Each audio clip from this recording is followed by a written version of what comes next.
فردوس مانگو. جنت مانگنا چاہتے ہو تو جنت الفردوس مانگو. کیوں؟ وہ سب سے اعلیٰ کوالٹی کی جنت کی. سبحان اللہ. جنت الفردوس مانگنے کی رسول پاک نے ترغیب عطا کی ہے اور آپ لوگوں کو دیا ہے رسول اعظم صلی اللہ تعالی علیہ وسلم. آپ جب یہ حدیث سن لیے ہیں تو اب آپ سنیے ساری شرطیں. کامیاب مومن کون کون کیسے کیسے ہیں، توجہ دیجیے گا. اللہ سبحانہ فرماتا ہے یہ ساری شرائط والے جو مومن ہوں گے اولئک هم الوارثون الذین یرثون الفردوس. اولئک هم الوارثون الذین یرثون الفردوس. یہی وارث ہیں، یہی مالک ہیں، یہی وہ لوگ ہیں جو وارث ہیں یرثون الفردوس، جنت الفردوس کے وارث ہیں.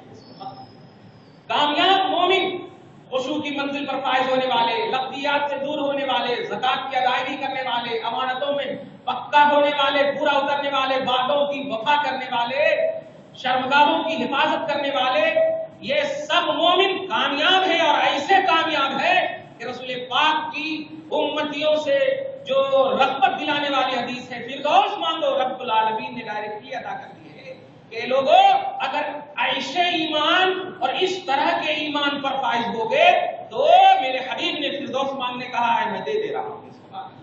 میں وارث بنا دے رہا ہوں. اولئک هم الوارثون. یہی وارث ہے الذین هم یرثون الفردوس. وہ فردوس کے وارث ہیں. ہم فیہا خالدون. اور ایسا بھی نہیں ہے کہ وقتی طور پر آپ کو دے دیا جائے گا، وقتی طور پر نہیں. ہم فیہا خالدون، اس میں تم ہمیشہ رہو گے. تو اب مومن کے آپ کون تھے، کیسے تھے، کس طرح سے؟ یہ تو آیت کریمہ سورہ مومنون کی تھی.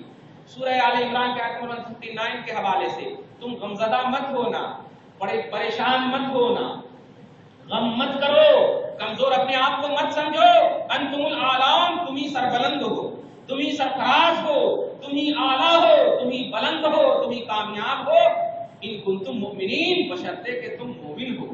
مومن کیسے کیسے ہیں، کیا کیا ہے، اللہ نے بتا دیا ہے. اور اس کے بعد اب آپ سنیے، آج سب کو ٹیلی کیجیے گا. اللہ تعالیٰ آپ کو ہم سب کو آنے والے جمعہ تو جو ہے کم سے کم رمضان کی اہمیت کے حوالے سے اس آنے والا آخری جو جمعہ ہے مکمل جذبہ عطا فرمائے اور رسول پاک اس عظیم مہینے میں مغفرت ہو جائے اور اس مغفرت کی نعمت کی حفاظت فرمائے. درود شریف پڑھیے اللہم صلی علی محمد وعلی آل سیدنا مولانا محمد مبارک وسلم صلی اللہ تعالی علیہ وسلم. آئے آپ سنیے سورہ بقرہ کے آیت نمبر 137 یا 37 208 208. اللہ سبحانہ فرماتا ہے، توجہ دیجیے گا، یا ایھا الذین آمنوا ادخلوا فی السلم کافہ. توجہ دیجیے گا، ایک سوال کا جواب دیا تو مل جائے گا. اے ایمان والو ادخلوا فی السلم کافہ، اسلام میں پورے داخل ہو. اسلام میں پورے داخل ہو.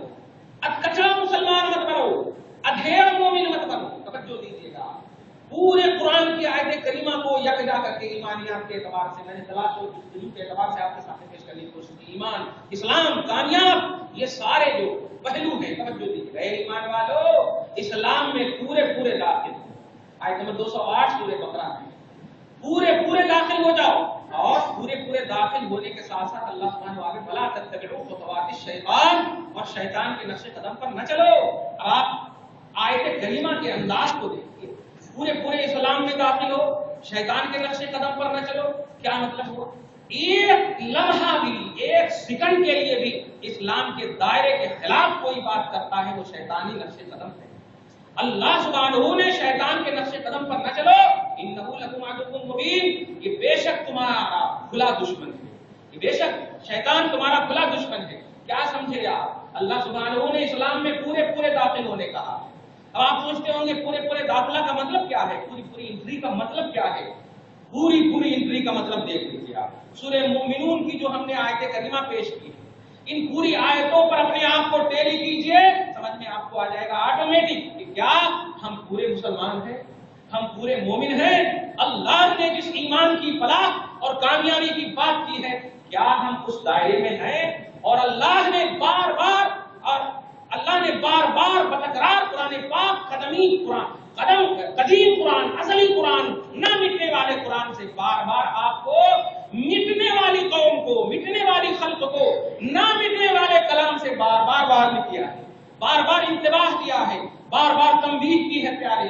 کیا سمجھے آپ؟ پورے اسلام میں داخل ہو جاؤ، یہ تنبیہ ہے، یہ وارن ہے، لیکن میں اس تنبیہ اور وارن کو اس لیے بھی پیار کی آنکھوں سے دیکھتا ہوں کہ اللہ یہ تیری جانب سے مہلت ہے، تیری جانب سے موقع ہے. مومنوں کامیاب اس وقت رہو. سورہ مومنین کی آیت نمبر 11 تک ضرور آپ پڑھیے گا، جو ابھی ترجمہ کر کے جا رہا ہوں سورہ مومنین پارہ نمبر 18 سے 1 سے لے کے 11 تک ضرور پڑھیے گا.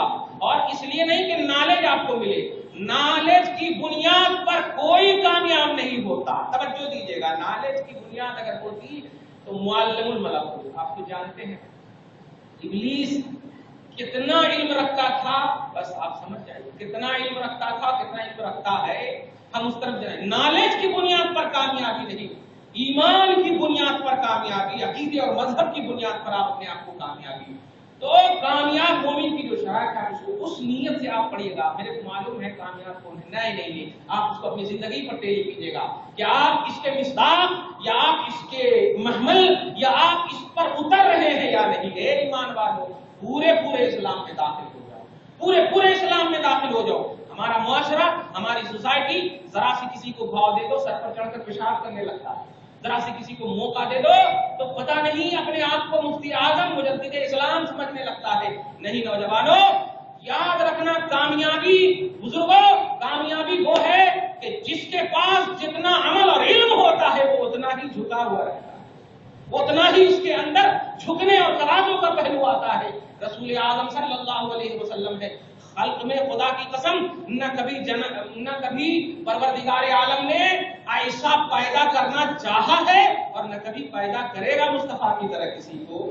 رسول اعظم افضل المخلوقات ہے، اعلم المخلوقات ہے، اعلی المخلوقات ہے، انسب المخلوقات ہے، اوجہ المخلوقات ہے، وجہ کن پگا ہے. کائنات کا وجود سوچ بھی نہیں سکتا تھا مولا جب تک کہ محمد صلی اللہ علیہ وسلم کو پیدا نہ کیا. اس لیے پیارے رسول اعظم اتنے اعظم، اتنے اہم، اتنے باکمال، اتنے عظیم المرتبہ، اتنی عظیم شخصیت ہونے کے باوجود قرآن پاک اٹھاؤ پارہ نمبر 16 اللہ سبحانہ فرماتا سورہ طٰہٰ میں فتعال اللہ الملک الحق، فتعال اللہ الملک الحق. اللہ بہت بلند ہے، بادشاہ ہے، حق ہے. ولا تعجل بالقرآن من قبل ان يقضى اليك وحيه. آگے اللہ فرماتا وقل رب زدنی علما. توجہ دینا پیارے، وہ رسول پاک کوئی بھی خلق میں ان کے ہم منصب کسی اعتبار سے نہ ہو سکا، ان کے ہم پلہ کسی زاویے سے نہ ہو سکا، کسی طرح سے نہ ہو سکا، مگر ایسے باکمال عالم مصطفیٰ کو، رسول پاک کو اللہ فرماتا ہے کہ حبیب مکرم آپ ہمیشہ کہتے رہیے رب زدنی علما. اے اللہ میرے نالج کو اور بڑھا، میرے نالج کو اور